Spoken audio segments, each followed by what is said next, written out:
What up, nation? Welcome to another edition of the Wise Take NFL DFS single game slate, aka showdown slate. Wise stream CK013 here. You can find me on Twitter at CK_013. Joined by the GOAT, the true OG, known as Paulie D. You can find him on Twitter at Paulie with 8 Ds. Paulie, what's happening? What up, man? None, man. Here we are, week 2. I'm gonna start week already. We're starting week 2 already. That's how quick the week is going. It seems. Myself and Patio Joe just did the first look show Tuesday night, and it's only been good for like a day, and there's already like so many things in between there, so many variables, so many things we didn't know Tuesday, and we're gonna find out more information as the week goes on. But we will have the Bengals and Browns to kick off week 2 tomorrow night. Most of you will probably be listening to this or watching this on Thursday. But anyway, how was your week 1? Not bad actually. I ended up profiting like $50, and two of my core players, and I wasn't like heavily invested in anybody, but the three guys I had in my article that were my core guys, I had around like 40 to 50%, and two of them, Austin Eckler and Marvin Jones, ended up being some of the bigger busts on the slate, and to still profit with that is kind of feels like a win. But I think even if I lost it all or won big, like I still was like, it was so much fun. I love football. It's the best DFS sport. And, you know, I'm so thrilled it's back. And we will have a couple big weeks, I'm sure of that. Yeah, 100% agree. I was having a similar conversation to Joe. We're all really excited about the NFL being here, and a lot of goodness to come. I think week 2 looks awesome. This game, not so much. We got two teams that really struggled in week 1. I think the Bengals were a little bit more expected, right? They played a decent defense in the Chargers. They got a rookie quarterback. They got some holes in their offense. The Browns, like you expected it, but I don't think it was supposed to go down like that. Like they have talent, right? They have two really good running backs in Nick Chubb, Kareem Hunt. They've got two really good wide receivers in Odell Beckham Jr. and Jarvis Landry, and you got Baker Mayfield, right? Which it's just when you see guys like Lamar Jackson doing what he does, and you think about where he was picked, and you see guys like Baker Mayfield, Sam Darnold, that class, and seeing how they're doing. Um, Crazy. Yeah. Baker Mayfield, I've decided, is a poor man's Colt McCoy. Ooh, cool.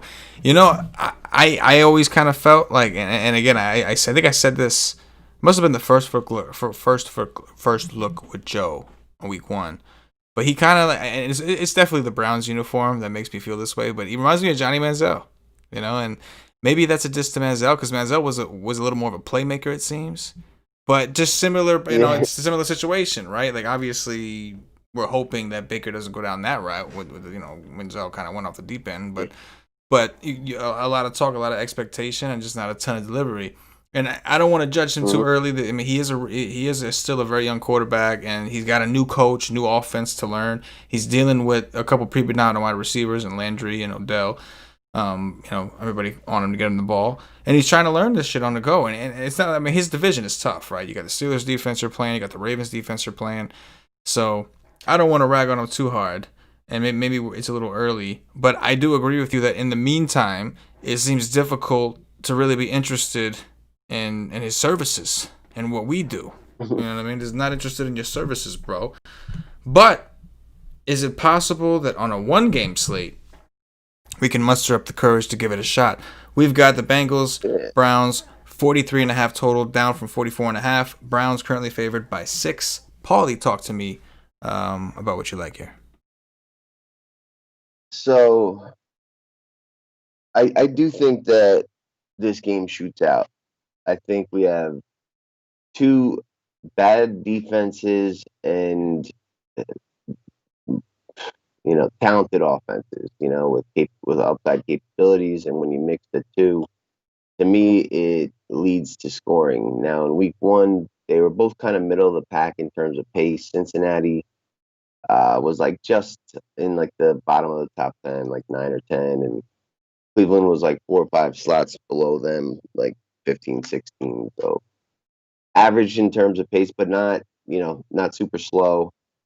Um, Last year, Joe Mixon ran all over the Browns 2 times, and uh, on the um, on the Browns side, Chubb had one good game where they had the lead, and then a game where they fell behind and basically just threw the whole game, where he didn't do too much. And I just expect the offenses to do decent, and this game to kind of go back and forth, stay close, and be like one of those fun, higher scoring Thursday night slate kind of games. So I am interested in, the stud playmakers, the quarterbacks, finding some value plays and fit it all in. Excited to watch it because I think Joe Burrow is like, like an Aaron Rodgers in the making. They were there to win that game. Their kicker missed a short, chippy field goal to send it to overtime. That's what it's like being on the Bengals right now. But I think Burrow's really going to elevate that team. And I was impressed that they, you know, really kept that game close against the Chargers. The Browns, I thought that they would hang with the Ravens. Not that they would hang, but I thought that they would move the ball offensively, and that was not the case at all. And, that's a little concerning to me. Like, I think the Bengals do win, but I think it's close division kind of game. And, but I'm taking the game flow approach of like a high scoring shootout and attacking it that way. Yeah, I'm with you on a lot. Like starting with I'll start with the Bengals side. Joe Burrow is the quarterback that I want as well, right? Cleveland did pretty well against Baltimore's run game. Yeah, okay, a couple touchdowns, but if you look at the yardage per attempt, they actually did pretty well. The pass game is kind of where they got caught up. That the tight end position, specifically Mark Andrews, kind of diced them up. Brown had a decent game as well. And I think part of that has to do with the fact that Cleveland is still missing their second and third string cornerback. So they do got the number one, but they're still, a little vulnerable in that secondary. Now Joe Burrow, I think I'm a little concerned with with like a Myles Garrett, just blowing through his terrible offensive line. But he's athletic, and he showed us that I agree with you. I think this guy's a playmaker. Like he showed us he's gonna make some plays. So yeah, he may take a couple sacks, take a couple bumps, but you just get the feeling that he's gonna figure something out at some point. So I'm leaning towards the pass game of Cincinnati. And with that said, I'm also interested in the run game of Cleveland. They have a very good running tandem, Cleveland, right? Nick Chubb and Kareem Hunt. That's the situation I feel the most confident in. Cleveland, a home favorite by about a touchdown. So I think that sets up a positive game script. I think Baker Mayfield is going to be utilized more as a game manager in this situation, and they're going to kind of like try to dominate with the run, which I think they're more successful when they do. Jarvis Landry is currently questionable. It's short rests. We'll see if he plays. I know you were saying before the show that you think he'll probably play, and it's probably more of a precautionary thing because he's coming off an injury. If he is out, then yeah, obviously it's going to make Odell that much more tempting. It's a one-game slate, so you're going to play these guys. It's just a matter of like who you're prioritizing. So right now, I'm not too big on prioritizing those receivers, but Odell would be a little more. I'd have a little more sense of urgency in trying to get him in there if Landry was out. But that's kind of a wait-and-see approach. Talk to me about the receivers on Cincinnati. I think we both kind of like this game to kind of score some points. Talk to me about some of the receiving options. We got AJ Green, Tyler Boyd. Is there anything standing out to you? AJ Green, obviously, he's the clear number one, led in targets. This guy was one of the better receivers in the game up until he got, a barrage of injuries over the last 2 years, but he looked good.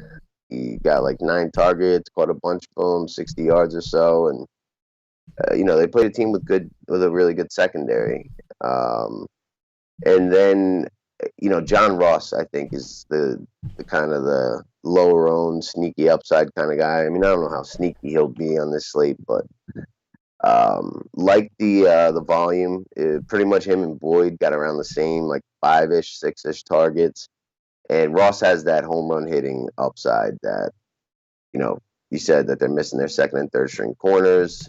That looks to me like a nice little stack that if you put Ross in the captain and he does bust a big one and has a couple others, like A, that allows you a lot of extra dollars to kind of load up the rest of your lineup, and B, it'll be very contrarian for a captain. Boyd, I'm the least interested in, but I think you could even do a build without AJ and play Boyd and Ross to be contrarian, and I wouldn't be shocked if that worked out. But it's Ross and AJ Green of the receivers on Cincinnati that I'm the most interested in. Yeah, I think like optimally AJ Green would be the one I would want also. But from a tournament standpoint, especially considering the Browns do have their best cornerback still available, and you would think that they're going to utilize him Ward on AJ Green, which could open things up more for a guy like Boyd, and obviously for Ross, who is going to have a good matchup no matter what on the outside, you would assume. So I do like that idea of getting different in tournaments. I mean, you're saving like looking at DraftKings on the one game slate, you're saving a pretty good amount of money going down from AJ Green at 9K down to Tyler Boyd at 7K, and then Ross at 5-2. Like you said, you're still in a pretty good position. I don't even hate the idea of throwing in CJ Azuma with that because the prices aren't bad. So like you got the your quarterback in there that you're spending the money on, but the rest of the guys aren't that bad. And I guess depending on what kind of value that we see in here and that we end up liking. I do like the idea of doing that. We know the Browns. We knew going into the game with the Browns that they were going to struggle with covering the tight end, and we saw Andrews strike for I think 2 touchdowns. Was it? So it's funny. Like if you look at distribution, it's like you've got Green with 9 targets. Obviously, he's your best player. You know that. I mean, this guy grew up watching AJ Green in his prime. Like, you know what I'm saying? He's that young. And then everyone else got about 5 targets. So that tells us that there's going to be some pretty equal distribution. And just logically, it makes sense, right? They're going to have Ward covering AJ Green. This is an assumption of a shadow. We don't know. Maybe they won't shadow. And if that's the case, then AJ Green's going to eat, right? But assuming that they try to match up Ward with AJ Green, it could open things up for everyone else. Joe Mixon, I'm a little worried about. Like the carries were there. It's just the effectiveness, bad offensive line. The Browns' defense looked pretty good against the run. Any interest for you in Mixon? Yeah. Just the volume. The volume, the success he had last year against them, 2 times over, $120, I believe, and some touchdowns. Didn't have as much volume in the pass game in week 1 that, you would think or that he's had in the past. Not that he has a ton, but I could see that increasing depending on game flow. And, if the Bengals have a lead, then they will give him the ball. And I think, 20 touches is pretty safe, for Joe Mixon, regardless of the game flow. And, you just want that. But, a lot of showdown comes down to, like, correlation and, building the way you build your lineup. So, yes, I'll have some mixed in there with Burrows and a receiver, but Mixon probably fits more of like, Browns quarterback and receiver combos, and you go mixing with a receiver without Joe Burrows. Yeah, no. I mean, I do agree. And again, at the end of the day, it comes down to raw points, right? A showdown slate, like correlation, of course, but raw points matter as well.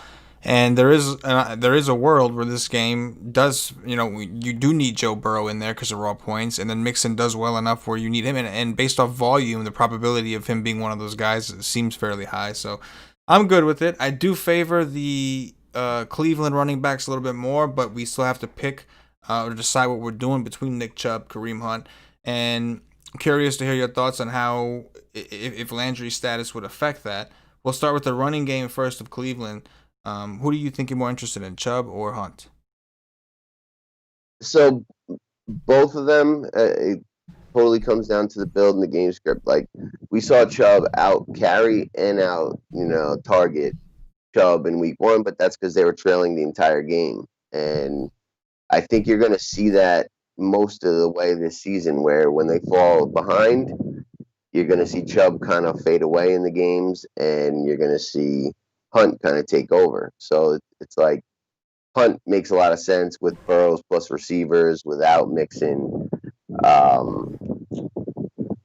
Right. I'm sorry. Hunt makes sense with Mixon, and Chubb makes sense with Burrows and the receivers. Yeah. Right. So it'll kind of be whichever game script I'm building in that lineup. But I want to say that I prefer Chubb, but it almost seems like Hunt's the better play. I think he'll be lower owned, and he's going to have more pass volume. So on a site like DraftKings, that's better. And like I think it's going to shoot out. So I think he's just going to be more involved in the scoring because of the high back and forth kind of nature of the game I'm expecting. And then the low ownership. So for all those factors and the lower price, like I think that Hunt's actually the better player. Although I really like Chubb and think he's talented, and was a little taken back by the lack of volume against the Ravens. Like you don't get your best player the ball only 10 times, but I don't think we need to look as that much into week one and expect the same things to happen. So I think it's Hunt for the most part, but again, it comes down to the individual lineup build, which guy you kind of choose. Yeah, I agree. And the pass game work we knew Hunt was going to get, right? Like, that's what he's there for. I was also surprised to see him get more carries, and it's not like they weren't like it wasn't awful, right?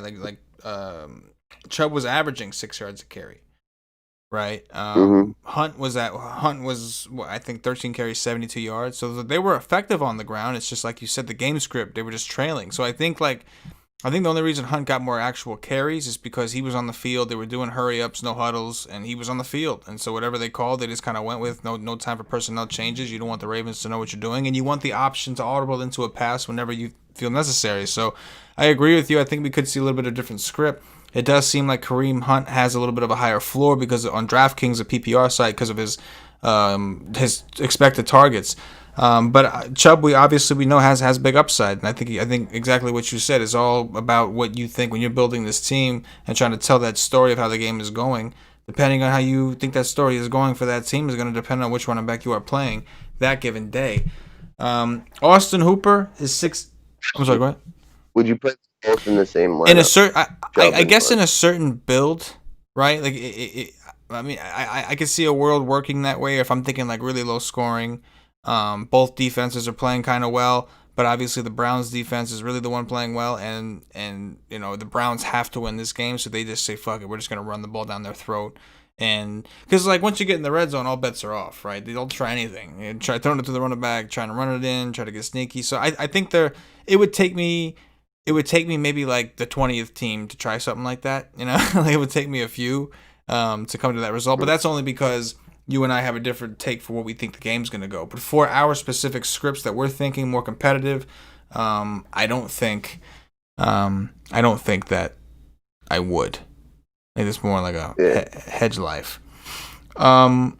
I mean, I agree. I think for the most part, you create that rule to don't only play one. Right, because like you feel like you'd rather just have one of them and one of Mixon. Like I agree with you that Hunt is the better pair with Mixon if you're going that route.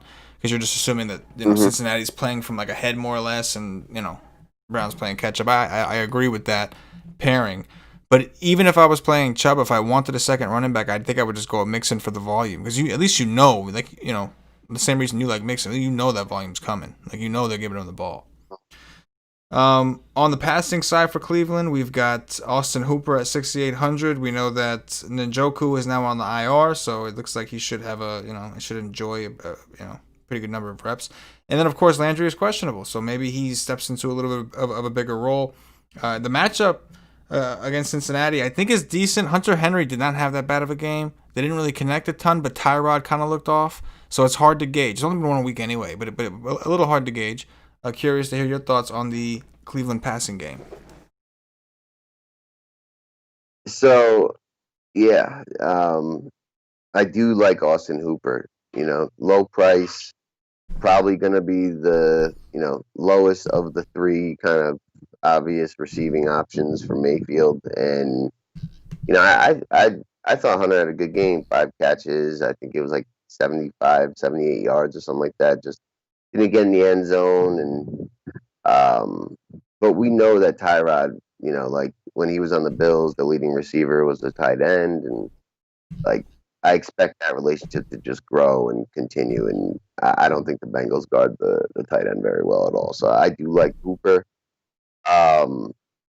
I think Odell is, loves the prime time. I think this is a spot where he could really do well against Cincinnati. I felt like the Chargers should have thrown more and could have, you know what I mean? But they seemed like, you know, kind of content with running the ball. I mean, they gave their running backs almost 40 carries between the four guys and Tyrod included. And, I thought that their receivers were getting open. I think you could certainly pass on the Bengals. So it would be Hooper and Odell, the two guys I like the most. Landry, even though I think he's fine and could play, he's the one I like the least out of those three. Um, and not for any major reason, just that I think his touchdown equity is lower than the other two, right? And like the touchdown is so big, and without that, like Landry's gonna have to get you 10 catches for over 100. And I just don't see that with a guy they're being cautious with. And Odell, even in a really bad matchup last week, got way more targets. That type thing, the fact that he may be getting chopped and wanting to, show off for other teams. It's Odell and Hooper on the Browns passing game. Yeah, I agree. I think it's a really good spot for Hooper. I know, and ownership wise, people may be hesitant. If Landry does play, people may be hesitant to go with Hooper because he only had a couple targets in that last game. I think that's wishful thinking. But yeah, I'm not too into Baker. I think that Odell is the guy. I would like Odell more if Landry's in from a tournament perspective because I think that'll kind of split the ownership a little bit, separate it. Some people play Landry. Whereas if Landry is out, I do think Odell will be one of the more popular players in the slate. But he's obviously got captain potential. I mean, he's got the one of the highest ceilings. Him and AJ Green probably have the highest ceilings, in terms of receivers anyway. Are there any of these kickers interest you at all for value? So, just to point out, in case you don't know, it looks like Bullock's still going to be the kicker for Cincy, and Seibert, who was on the Browns, got cut, and the Bengals picked him up, and the Browns actually picked up, I forget his name now. But Seibert, like on some projection sites, is still listed as a Brown places. He's actually the Bengals backup because Bullock has an injury he's dealing with, but the coach said he's gonna go with him first unless he re-aggravates the injury or something. So interesting. Make sure you realize Seibert's on the Bengals now. He was on the Browns last week, and the Browns picked up. How shitty must you feel that the team didn't want you that bad and they're not afraid of you that much that they're willing to let you go to the other side? That they're gonna, you know what I mean? Yeah, man. Yep. That's wild. Definitely a good little fun fact. Cody Parkey, I believe, is the Cleveland kicker. Cody Parkey, that's the guy. Yeah, former Eagle, but we'll use the kickers plenty. You know what I mean? They fit that game script that I'm going to be looking for, and they kind of help you fit it all in. Absolutely. Not for nothing, but there are some builds. We'll talk about dirt value because I think that if Landry is out, maybe we can reach in a little bit more on Cleveland. We got Rashad Higgins at 1,800. But to be honest with you, if you're not into I was able to build a pretty comfortable build. I had to put Boyd in the MVP in the captain slot. But I was able to have a pretty solid looking team without any kickers or without any extreme value. So that's worth noting. With that said, I am going to ask you about any potential, dirty value. You see anything stand out? So there's Njoku actually caught the touchdown and kind of was split at tight end, even though Hooper's there. And they have a new kind of second tight end on the Browns. What is his name? It's Steven something, I believe. Refreshing my screen, but he could be sneaky if you put in an AJ Green or Burrows in the captain and you need a value play. You know what I mean? You could take the backup tight end now that Njoku's on the IR and just hope that he gets kind of a touchdown. He had 2 targets, 1 catch in week 1. Harrison Bryant, there you go. I think Gio Bernard is kind of sneaky as the pass game running back for Cincy that nobody's really going to play. He'll be by far the lowest of the four kind of usable running backs, and certainly fits the Browns leading with Chubb, and you can play Bernard in that build. And then John Ross is my favorite. I don't think he's that sneaky, but of the somewhat cheaper guys, I really like John Ross. I'm with it. We'll get into some questions. Nation, if you have any questions, go ahead and get them in. See a couple in there. First, Paulie, we'll do some quick, some sides and some total action. So we got Browns -6 is the current line. Total is 43.5. Starting with the side, Paulie. Yeah, Bengals. Bengals plus the 6. I'm gonna go. I'm actually gonna go with the Browns. I think this is a game where Chubb or the run game kind of runs wild. I don't know if it's Chubb or Hunt. I think it's gonna be Chubb, but I think the running game does some dirties here. As far as the total, we have 44.5. I'm sorry, 43.5. Over under. Over. I'm gonna go with the over 2. I think I'm gonna go with the over 2. I think that's a little too low. I understand Thursday night games are historically shitty. The guys are banged up and tired, but I do think that the Bengals will be somewhat competitive. I just think that they're gonna have a hard time stopping the run of the Browns offense. So we'll do that. Holla at a PM. Okay, Kyle Bogert, what's up? Mixon as captain?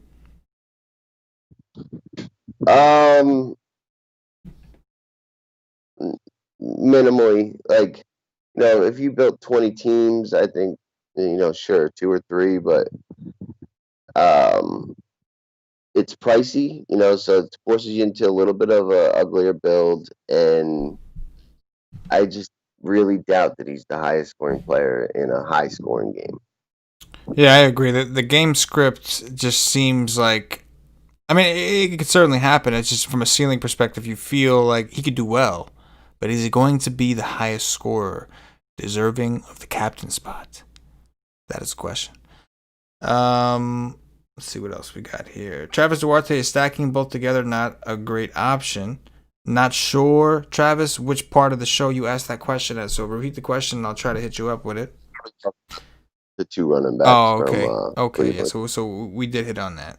MG in the chat, OG MG, y'all doing showdown shows now? Shit, I ate in bed. Yes, sir. The NBA is not going to be here this year during an NFL like it normally is. So yeah, man, gotta get some action somewhere. More time, for us to do the dirty. So, not doing NBA dirties right now. Although I'm ready. I don't know if you saw the tweet, bro. I'm ready. Julius Randle was getting some practice in. New York Knicks, baby. This is the year. Not to win. Don't give a fuck about that. But at least we'll get some fantasy relevance action for the New York Knicks. Travis Duarte, did you see Bernard's pic on the FanDuel with the mustache? Yes. Did you see that? Have you seen Gio Bernard's FanDuel picture? Oh, it's glorious. You gotta check that shit out. It's glorious. Glorious. No problem, Travis. All good. That's gonna do it, Nation. I don't see any other questions. Appreciate those of you hanging out with us late night. Well, it's not even late night, but it was 10:30. Now it feels like late night. Once upon a time, this is not late night, but now it's late night. Paulie, anything in closing before we get up out of here? Nope. Enjoy tomorrow. Do the dirt, and we'll be back Sunday for the real dirt. I'll let your boy when you see me in the streets. Oh, we have one more question from our boy Steve, so we're gonna do it. If we captain Chubb, expecting the Browns to run over Cincy, how many Bengals are we bringing it back with, and who do you favor? We captain Chubb, and then he's expecting the Browns to run over. And then he's looking for some pass game, Yeah. So, in that scenario, like, I like the idea of playing the Browns D, or like one of the receivers without the quarterback, and then Burrows plus whatever combo of the receivers or tight end that you can make work. I like it. Favorite cash game captain? Cash game captain on DraftKings, you usually want to roll with QBs or stud receivers. Boom. I like your boy. Who would you say? If Landry is out, I think most people will use Odell as the receiver. To answer that, if Landry is in, does it go to AJ Green at that point? What a Right, captain? for a cash game theoretically. Yeah. If Landry's out, then Then it's you know, Odell. I mean, I don't really think it actually matters though. Yeah. But Well, you know, just um, thinking optimally, like, because yeah, Odell's an easy one if Landry's out, right? I mean, Odell's still in play. He got 10 targets over Landry, but you know, I think it's you know or you just go with Burrow. Odell, Odell with Mixon or Green with Chubb, like optimally. You know what I Yeah, mean? Regardless of the of Landry status. you heard it here, dirty or not. All right, Nation, we're gonna get up out of here. Appreciate y'all. Hit the like button on your way out. And don't forget, why stream for NFL? Paulie D, Patio Joe, late night, position by position, breaking down, getting real dirty with the NFL Week 2 main slate. So, for Paulie D, for myself, the entire Wise Tech Nation, as always, good luck.